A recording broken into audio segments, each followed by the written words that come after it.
métier, c'est carrossier. Je fais tout de A à Z dans carrosserie, c'est-à-dire aussi bien les petits chocs que les gros chocs.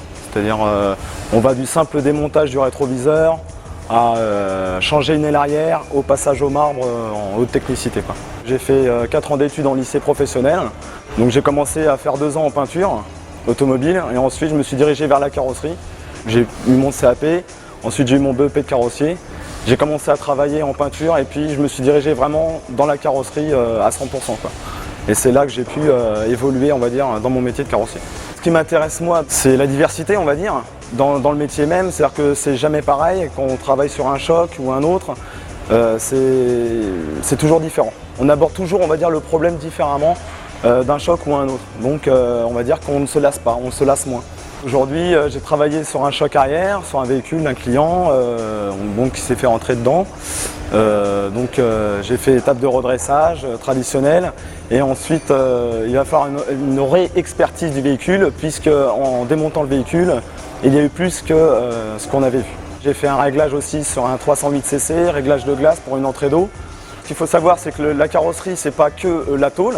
Aujourd'hui, il y a le plastique qui rentre en matière, beaucoup de matière plastique et aussi dans notre formation, on va dire complémentaire de carrossier, il faut savoir faire aussi les trains avant, c'est-à-dire la mécanique primaire, c'est-à-dire les berceaux, les trains avant, les amortisseurs. Donc ça, c'est aussi une connaissance supplémentaire qu'il faut acquérir parce que parfois le mécanicien ou les mécaniciens ne sont pas disponibles et aussi à savoir le contrôle de train avant.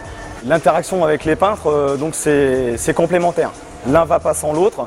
C'est-à-dire que si en carrosserie on ne fait pas un bon travail, quand on le rend au peintre, le peintre vient vite nous le faire savoir. Donc voilà.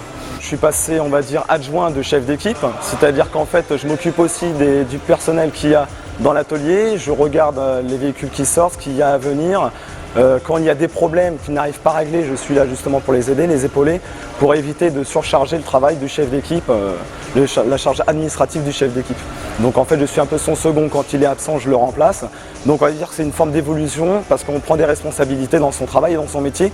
Donc il faut être sûr de soi dans son métier, il faut savoir ce qu'on fait, il faut savoir aussi ce qu'on dit parce qu'on est amené à être devant le client, savoir lui expliquer le pourquoi du comment, du problème, etc., etc.